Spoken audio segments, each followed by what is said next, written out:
Today, we're going to do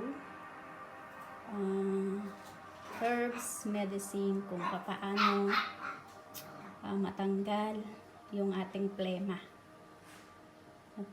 Yung phlegm. Marami po sa atin, especially now na nasa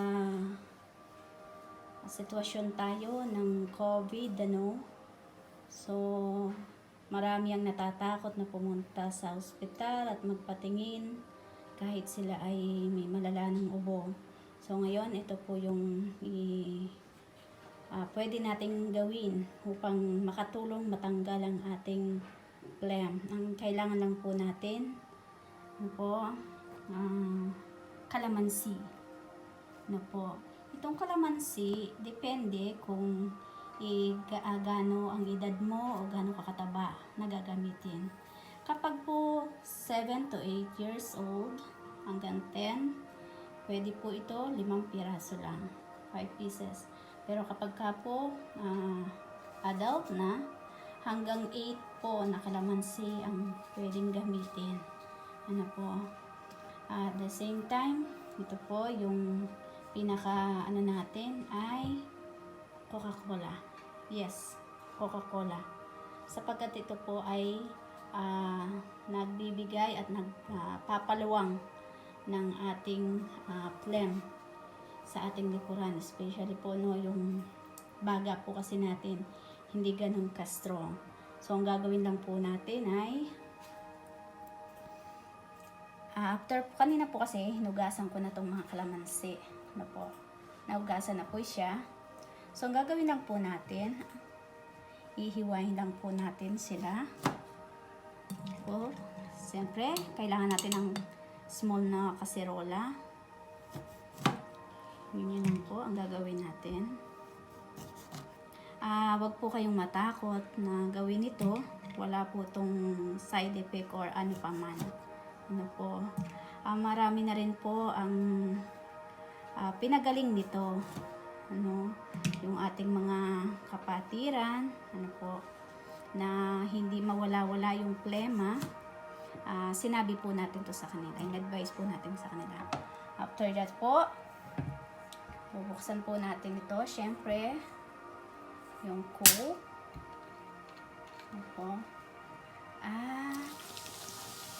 Kita mo yan. So, idadalhin po natin siya sa kalan.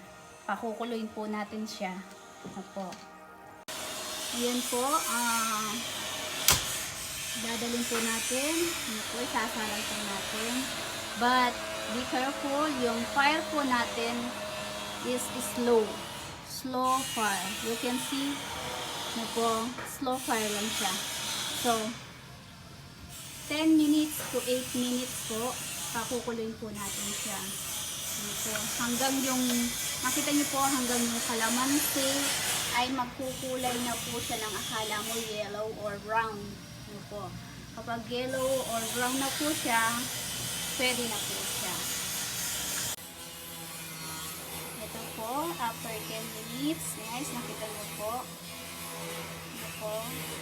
nag-iba na yung kulay ng ating mga kalamansi.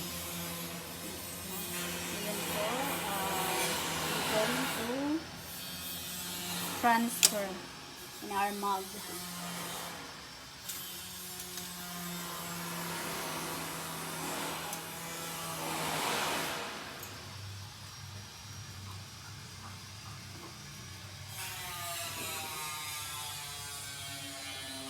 Naka-ready na po yung nyo.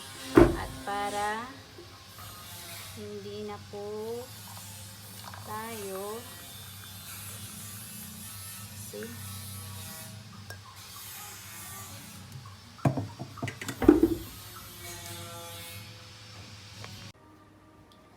ito na po yung finish natin. Palamigin lang po natin. Yung kaya po nating init, higupin po natin siya.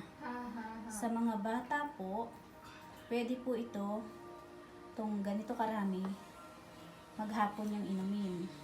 Ano po, kapag ka po sa mga matatanda, ano po, ganito karami, isang beses sa umaga at isang beses sa gabi. Ano po, within 3 days, mawawala po yung ating plema. Sabi nga po kahapon ng ating leader, no, bakit tayo pagdating sa mga gamot na mamahalin, masyado tayong trusted, ano po, kapag ka doon sa mga medyo mura lang at medyo herbs lang, parang wala tayong tiwala. So, subukan naman po natin, ano po, dahil nung unang panahon naman po, wala naman talaga medicine, ano po, kundi lamang yung mga herbs. Kaya, binabalik lang po tayo ng ating Panginoon dun sa dating natin, kung paano niya tayo kinreate. O, kung ano man po ang maging reaction sa inyo, please, ano po, comment down below, ano po, at kung ano yung mga question nyo, you can ask, ano po, kung hindi ka pa nakasubscribe, please subscribe on my channel, po, i-like mo na rin, and share, at nang marami rin tayong matulungan. Salamat po sa panonood, and God bless.